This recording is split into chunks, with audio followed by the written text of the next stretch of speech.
Yo, yo, yo, everybody. Welcome to another Monday Momentum. My name is Dr. Dar. I'm here to share a good word with you to start your week off right. Today, we're going to talk about how to pursue your greatness. Listen, y'all, one of the things that I've learned as I became a doctor, one of the things that I've learned as I pursued this thing, entrepreneurship, for almost a decade is that greatness is something that doesn't just happen. It's intentional. And I think I'm thankful for my cousin who I had a great conversation with. Uh, and we got a chance to talk about like he's in school now and he's ready to kind of like pursue his thing. He's ready to like crush it in the fitness field. And I believe that's something that he can totally do because like when I look at like we share on the Apple Watch, right? And when I tell you he's burning like 2,000 to 3,000 calories per workout. I'm gonna I'm gonna make sure I say that one more time. He's burning 2,000 to 3,000 calories per workout. And so I'm like, yo, like you clearly know exactly what you're doing. But one of the things that I talked to him about was like, now you got to understand that you're in school. Not only are you in school, you're getting a certification. Not only are you getting a certification, you got children, right? You got a full-time job. And so all of that is really taking a lot of time. And in order to be great, you have to be great at managing your time. And so when I have conversations with him, we're talking. And hopefully he's okay with me sharing this as an example. But like I thought it was really really good. I can only tell you that your greatness is really connected to how responsible you are to the things that you're responsible to, right? And so he's in school, he's getting the fitness certification to be a personal trainer. He has children, he has a full-time job, right? And I mean, let's just talk about all the other things that we got to do, like eat, we got to rest, we got to chill, we got to like have leisure time. And where I'm like telling him, I'm like, yo, listen, like you're going to do all the things that you say you want to do, right? You're going to do everything that you say you want to accomplish. But the more that you spend time at the gym, the more you have to make up that time in your homework, in your studies, in your certification classes, and connecting with the community and networking, right? There's so much more to greatness than just doing. It's really about making sure that you're in community that knows you're great. Like, it doesn't matter how great you are when nobody knows. like like I'm trying to make it as simple as possible. And so again, if you have any questions, throw them in the chat. I'm monitoring the chat, and so if you got any questions, please feel free to answer or ask me anything, right? um and so one of the things that I try to tell him is that when we're being great, so I got 3 points that I want to make sure I cover today, right? So one, it's knowing what is expected of you to be great and then putting it on your calendar. And so, like, for me as a faculty member, and it's something I'm still deciding if like this is the thing that I'm gonna do for the rest of my life. But like, I know that I have to publish. If I want to be great as a faculty member, I have to publish multiple articles a year. I have to do multiple presentations a year. I have to make sure that my studies or my publications are in peer-reviewed journals. I have to be teaching a full caseload, right? I have to be serving on multiple committees, being able to show that I'm not only in the classroom, I'm also in the community, right? You have to show that your evaluations are at a top level. There are things that are expected of me if I want to be a great faculty member. And so for a student or anybody who's pursuing education, right, whether that's a certification or whether that's in a college setting or technical setting, what you need to know is that you could either be the student that goes to class, right, and you get the grades, you do your homework. That's good. But your competition might be the student that goes to class, does the homework, is presenting at national conferences, doing research with their faculty, making sure that they're connecting with networks in the area, making sure that they're going and leading study groups, making sure that they're going to their faculty office hours. They're connecting with people not only in the field in the local area, they're also connecting with people in the field in the national area. They're doing and leading projects in their field, right?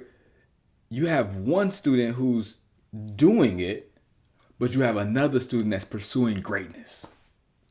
That's the difference, y'all. And so, I appreciate you, Maddie. I appreciate you. Like, that's the difference between being a student and being a great student. That's the difference between pursuing your greatness and being great, right? Like, you can want it all you want, but until you understand the expectation of what it means to be great, and then you put it on your calendar, right? Like I tell all of my students when I meet with them, one of the first things I tell them to do is budget their time to zero. And so, like, you need to know, like, before we start adding in extra hours, before we start talking about service, before we start talking about networks, before we start talking about doing internships, before we start talking about shadowing, before we start talking about going to national presentations and doing national conferences, what does your schedule look like in a week? How much time do you spend operating in the thing that you said is your priority?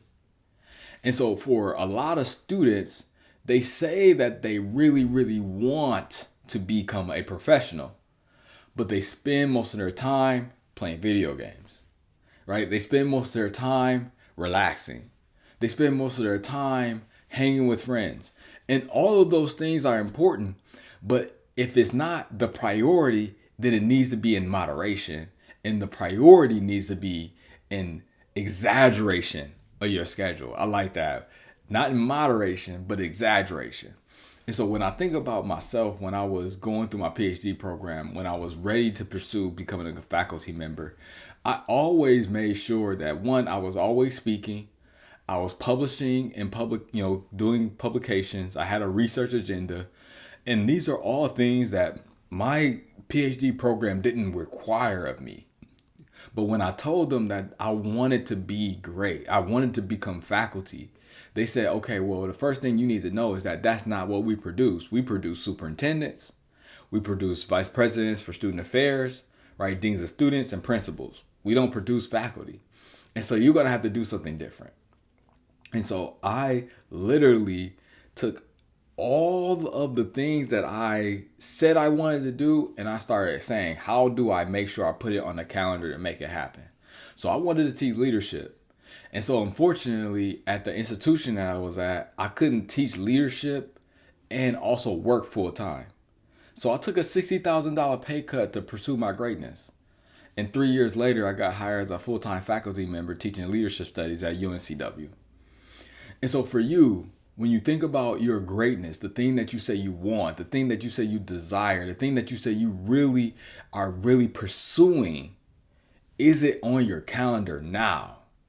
Like oftentimes what we want to do is we want to wait until you want to wait until you've achieved.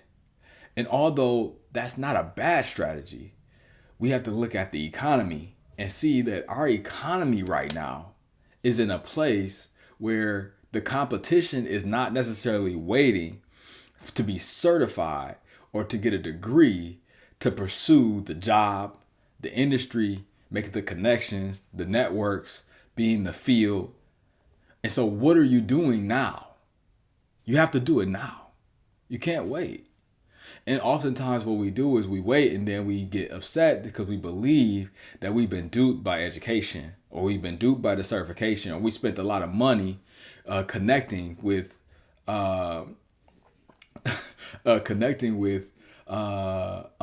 faculty that were meaningless. But the reality is that's just a small smidget of the work. The work really requires you to actually do internships, to do shadowing experiences, to maybe find a job that might not necessarily pay as much, but at least you're connected to people who work in the field full time. You might need to do informational interviews. You might need to do a volunteer opportunity, right? Where you're giving up your time for free. Like how I got into teaching, I was a hall director. Hall directors manage residence halls. But I volunteered my time to teach a diversity and leadership class to resident assistants. I did that for 3 years. And then when I took another job, I volunteered my time to teach a multicultural leadership elective for the leadership minor at another institution. I did that for 2 years.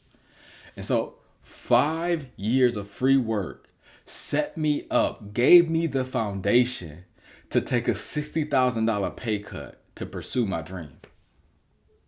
5 years of volunteer work, again, gave me the foundation to teach leadership studies as a full-time teaching fellow PhD student. And then 3 years later, I literally was able to fulfill my dream of teaching leadership studies at a college level.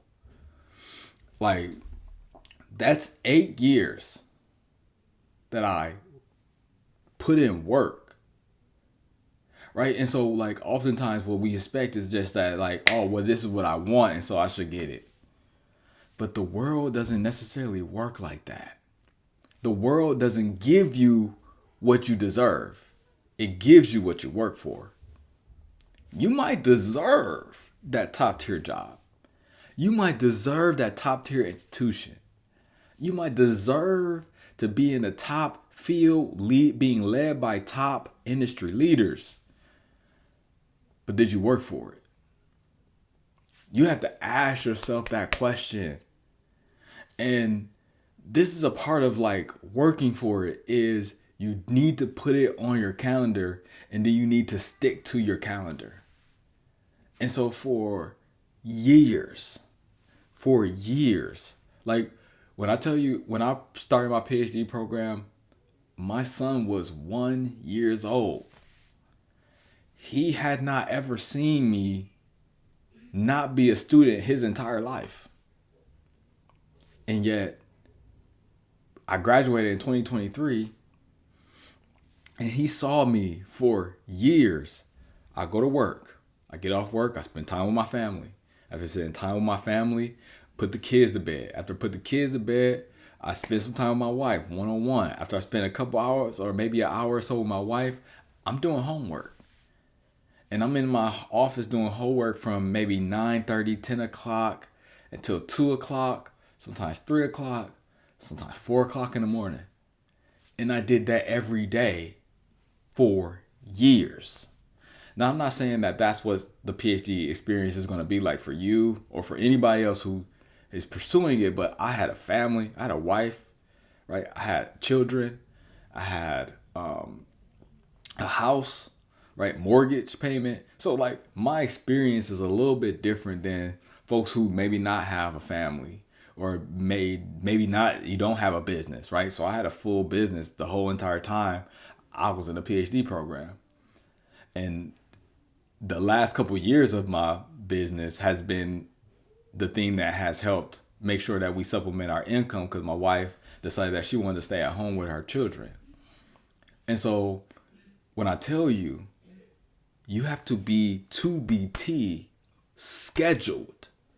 You have to honor your schedule like religion, like sound gospel, like doctrine. You cannot deter from your schedule, or if you do maneuver your schedule just a little bit, you know where you need to make it up. I'm so proud of one of my students who came up to me today and was just like, yo, like I'm struggling. Like I'm struggling. I don't know. Like I don't know if I'm gonna pass. And you know how much confidence and courage it took for him to tell me that he's struggling. He don't even know if he's gonna pass. Like doing that alone is enough for me to say, let's meet. And the first thing I talked about was like, I was like, do you have a schedule? He said, no. I was like, do you have anything that you plan out your day, your week, your month? He said, no. And so it's not, he's not, and he's not dumb. He's intelligent. But it doesn't matter how intelligent you are when you're unorganized. And we need you to understand that being organized is a part of pursuing your greatness, right? So here's the second thing, right? Is you need to make sure you invest in community. So like I talked about this in the beginning. I talked about my cousin. So I told my cousin, like, listen, like you can be one of the greatest personal trainers of all time. But if nobody knows that you're great, nobody knows you. It doesn't matter how great you are. You'll never reach your full potential because nobody knows. Right?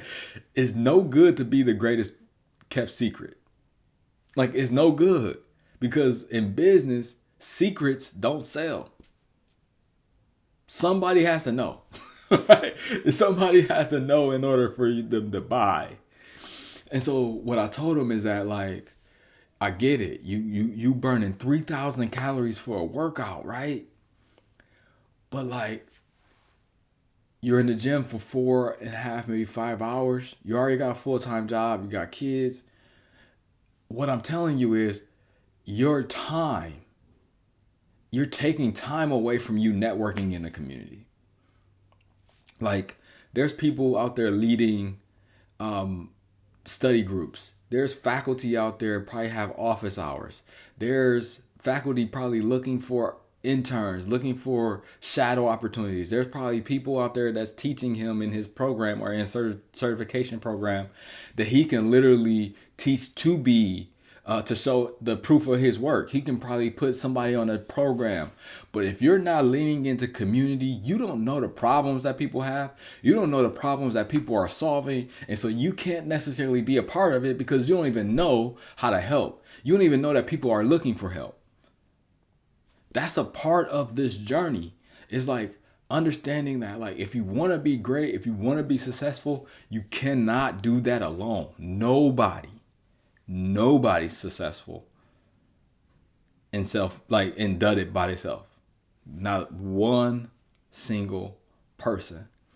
And so when you're thinking about it, like, are you networking? Are you connecting? Are you asking for help? Are you asking if others need help? Are you serving and volunteering your time, your energy? Right? Are you giving away your knowledge for free? Like, this is stuff that I literally do for free. I don't get paid for this. But I make sure I prepare. I make sure I put a couple notes down. Make sure that I'm like bringing my best. And so what I'm telling you is, like, for you to be great, somebody who's great needs to see you operating in your greatness. Like, let's just keep it simple. I wanted to be a speaker. I saw people who speak that I thought was great. I said, hey, I want to be great like you. They said, hey, invite me to a speech and I'll see how you do. That was it. I was in spaces with other speakers. That's how I got on a speaking agency. That's how I started speaking professionally. I just started going to spaces where people were speaking. If people were speaking at a conference, I just wanted to know how they get into speaking. Do they do it professionally? How did they get into that thing professionally? Like, I always had those type of questions. And so I just was never afraid to ask the people who had the answers. And so for you, like, everything you want, everything you desire, all the things that you want to be great in, somebody has already figured out how to be great at that. Do you know them? Better question, do they know you? That, like, keeping it very basic, y'all. Trying to keep it very simple, y'all. I know we all want greatness, but the reality is wanting it is not enough. You have to pursue it. Nobody's going to give you anything in this world. only people who work for it is going to get it. And so are you working for it? Right? The third thing, my last point, and I'm going to wrap it up for today. Greatness requires you to challenge yourself. So like when you're working out and you want to build muscle, do you ever build a strong body and not breaking down any muscles? Like when you work out, in order to get stronger, right? In order to be like, bow, right? Bow, right? You got to break down the muscle. You have to tear it down in order for it to build itself back up. Like I've been on a fitness journey for over 20 years.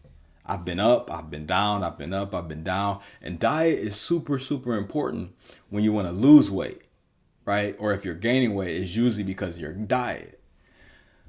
But if you want to gain muscle, you have to work the muscle in a specific way and break it down in a specific manner, in a specific schedule, in order for you to keep building muscle. Because if you know anything about working out, if you stay on the same routine, you can plateau, right? Like let's say you go in there, you got a good routine, right? You're going to hit the chest and the back and the leg, right? But if you keep doing that for a year, you wonder why I can't get stronger. It's because you're on the same routine.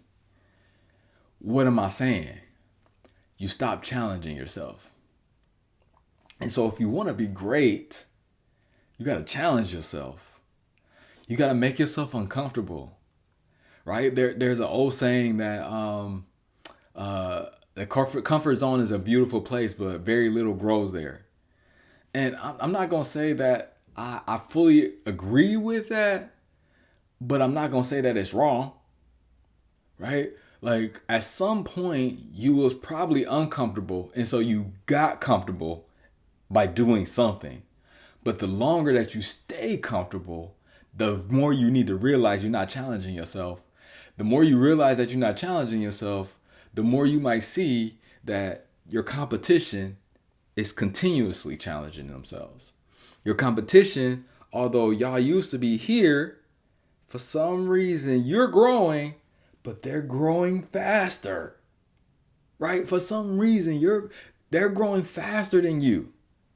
And the only reason why they are is because you're comfortable.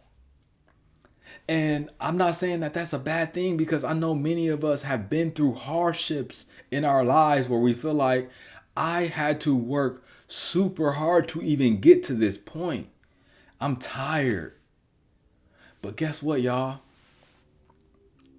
Greatness doesn't matter how tired you are. Your greatness doesn't matter how much you feel like you don't want to do things. Your greatness, although I think will wait on you, the world won't wait on you to be great. Right? And so as long as you're cool with some opportunities passing you by, because you're not ready to get uncomfortable trying something new, trying something different, getting out of your comfort zone. Right? This is what I'm telling you. Like a lot of people, I remember when I got married 2016, and I was going to a conference, right? I want to say maybe 2015. And I was telling them I'm going to start a PhD, I'm about to start my business, I'm getting married, we're buying a house. And somebody was like, bro, you doing too much. Valid.